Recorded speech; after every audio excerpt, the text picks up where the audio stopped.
A Sala de Guerra, Sala de Cinema, production Brazilian version by Julio Cesar Guedes. See today's episode.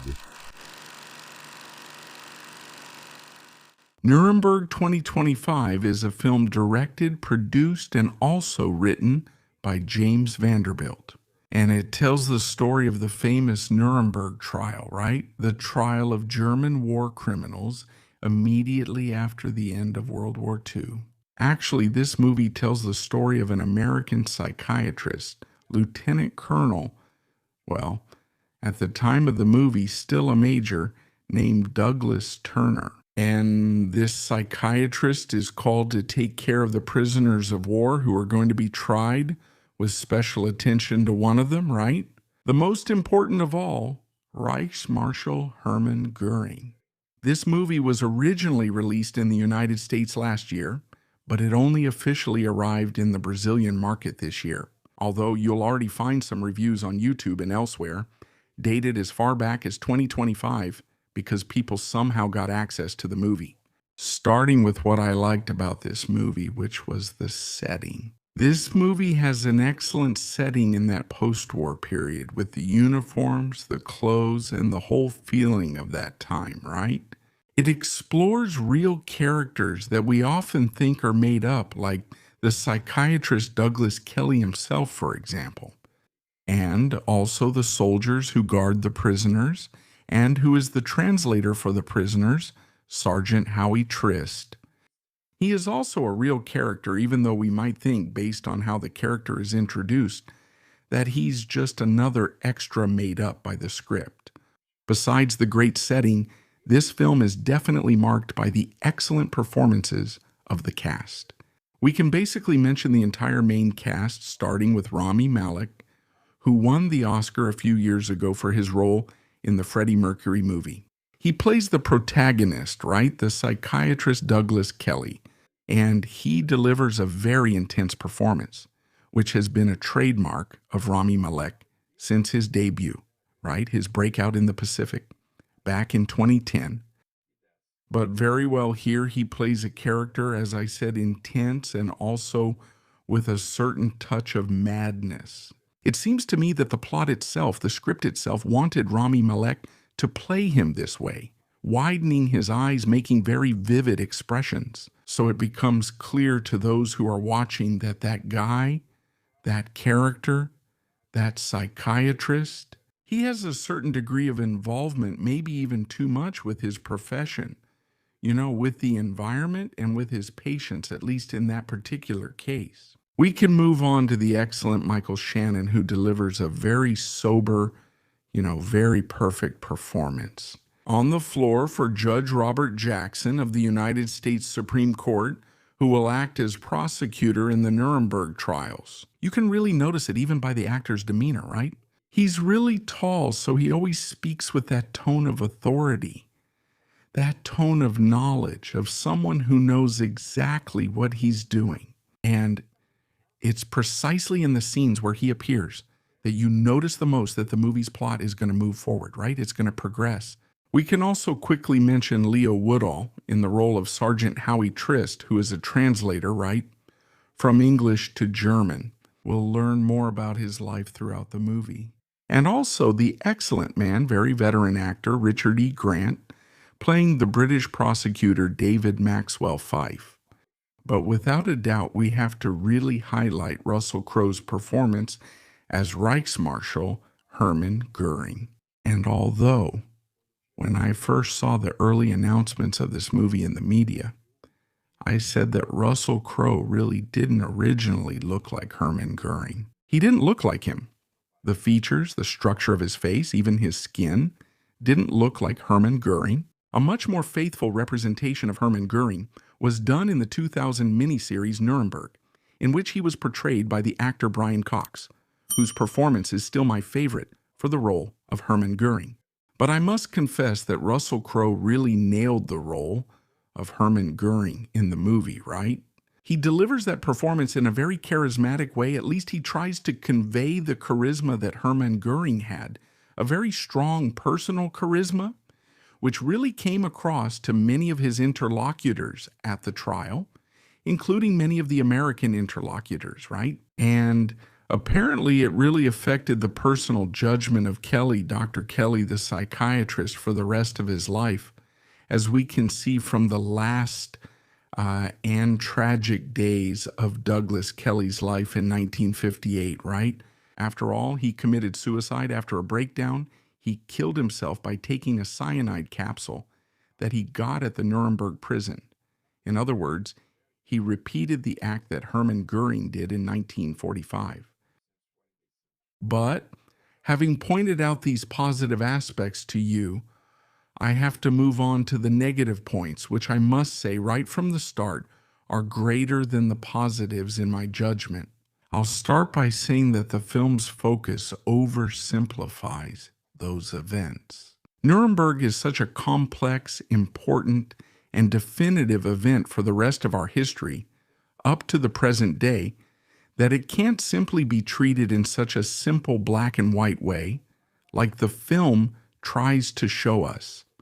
First of all, this film was originally based on a book about the relationship between the psychiatrist Douglas Kelly and Hermann Goering. This book is called The Nazi and the Psychiatrist, released in 2013. And look, if you use the original name of the work, The Nazi and the Psychiatrist, you would have a much better translation of what really happens in this film than just Nuremberg, right? Which implies to us, suggests to us, to the audience, that it's going to be a film about the Nuremberg trials. Which is not the case at all, right? Because we barely even see the case of Hermann Goering. And all the other prisoners, they're simply non-existent. They don't exist for the plot, or they only appear in a very brief and secondary way. I'll give you a very clear example of this. Where is Albert Speer in this movie? Where is he? Hitler's architect, the Minister of Armaments from 1943 until the end of the war. The guy responsible for signing the forced labor orders for millions of prisoners of the Third Reich? Where is this guy in the movie that deals with Nuremberg, with the Nuremberg trials? For me, this is an unacceptable situation. If I simply cut Albert Speer's name from a movie that claims to deal with the Nuremberg trials, especially because Speer, man, with that kind of authority, with that kind of closeness to the highest authority, which was Hitler, he simply got 20 years in prison, while people with similar or even lower authority than him were hanged or given life imprisonment. So, all of that, if you study a little, read a little about Nuremberg, you'll see how Speer's behavior during those events really changed the dynamics among the prisoners. It led to the emergence of two opposing factions there, right? One of Hermann Goethe, one of Albert Speer, and in the end, Speer emerges triumphant. And he even appears at the end of his life giving interviews in several documentaries like The World at War from the BBC, a real classic, and then the guy dies. In 1981, on a business trip, he was taking in the United Kingdom, proof of the complete social reintegration of Albert Speer after the war. And so for a film, a script that intends to deal with such an important historical subject, this script also takes several liberties, in my view, excessive ones, in order to try to tell a story in 2 hours and 20 minutes. So it inserts a lot of things that are simply false and tries to present itself to us as a historical film. So for me, that didn't really work. I'll start illustrating this with that completely fictional scene right at the beginning of the movie, where Robert Jackson says that President Truman didn't want a trial. Why didn't Truman want the trial? Truman specifically said he wanted the trial of war criminals, and after that, to support this argument. The movie shows Robert Jackson going to the Vatican to blackmail Pope Pius X so that the Pope would give his approval to the trial of German war criminals. That never happened, man. Some other examples of this are just embellishments, right, to move the story forward. Like, for example, those scenes that show Kelly becoming very close friends with Hermann Goering's wife and little daughter, that also never happened. He did actually send Goering's letters to his family, and from the family to Hermann Goering in prison, which was illegal at the time. Yes, he did that, but he was never as close as the movie shows, right? And a completely made-up character is that reporter he meets on the train at the beginning of the movie, and who later gets romantically involved with him. And he ends up leaking secrets from his conversations with Hermann Goering to the press. This action forces the prison's commanding colonel to fire Kelly and send him back to the United States, right? But none of that is real. That girl never existed. He was never fired.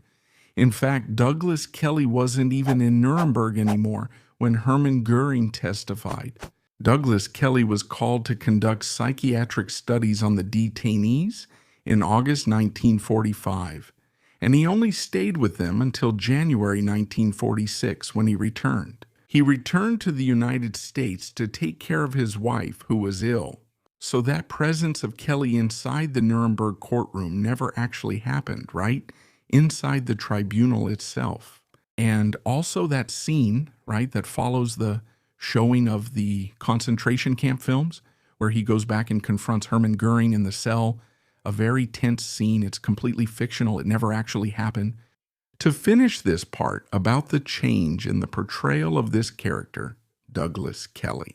He also never fought with Gilbert, right? Who was the other psychiatrist who worked with him. There was that scene where they fight, they start hitting each other, but their relationship was never troubled. They never fought like that.